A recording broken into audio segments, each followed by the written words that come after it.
সুপ্রভাত আমার প্রিয় ফ্যামিলি, আমার একটা নতুন ব্লগে তোমাদের সকলকে স্বাগত। আশা করি সবাই খুব ভালো আছো, আমিও খুব ভালো আছি।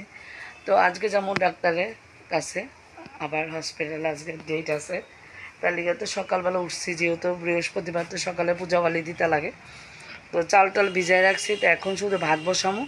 আর দেখুন এরকম সিঁদুর দিলেই মুখটা একদম মাথাটা বইরা থাকে। তো হঠাৎ করে সব কাজ ছেড়া যখন একটু চা করছে পরে, তো শরীরটা হঠাৎ করে খারাপ লাগছে, মানে একদম হাত পায়ে জোর পাওয়া যায় না। ভাত বসাইছিলাম, বসাবো এখন। আর বড়ে আজকে চা খাওয়াইছে আমাদের কইরা। তো সবসময় তো ভাল লাগে না নিজে কাজ করতে। এখানে ভাতটা বসাই দিলাম, এখন ভাতটা করে নেব।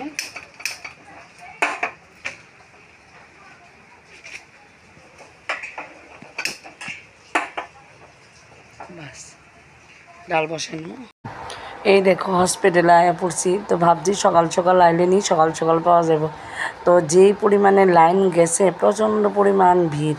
তো এই ভিড়ের মধ্যে শরীরটাও ভালো লাগছে না, তারপরে দিয়ে তো এই সপ্তাহ ডাক্তার দেখাতে পারছি না। তো এই দেখো প্রচুর লোক, তো অনেক চেষ্টা করছি মানে সামনে যাওয়ার লিগা। তারপরে যেহেতু আমি ছুটি আসলাম, তার লিগে মানে নতুন একটা আবার স্লিপ নিয়ে এই দান করাইতে লাগবো, কি জানি এন্ট্রি করাইতে লাগবো, তার লিগা। তো আমি আর এই মানে আজকের দিনে গেলাম না, আবার নেক্সট বৃহস্পতিবারে দেখাবো। তো প্রচণ্ড পরিমাণে ভিড়, কিন্তু 2টা-2:30টার সময় গেলে আবার ঠিক আছে। তো 2টা-2:30টার সময় যাইতে পারছি না আমি, মানে এক জায়গাতে যাবো, তার লিগা। বমু মনে হচ্ছে ধরো না, কানে ছিল দিতে দিতে পারো।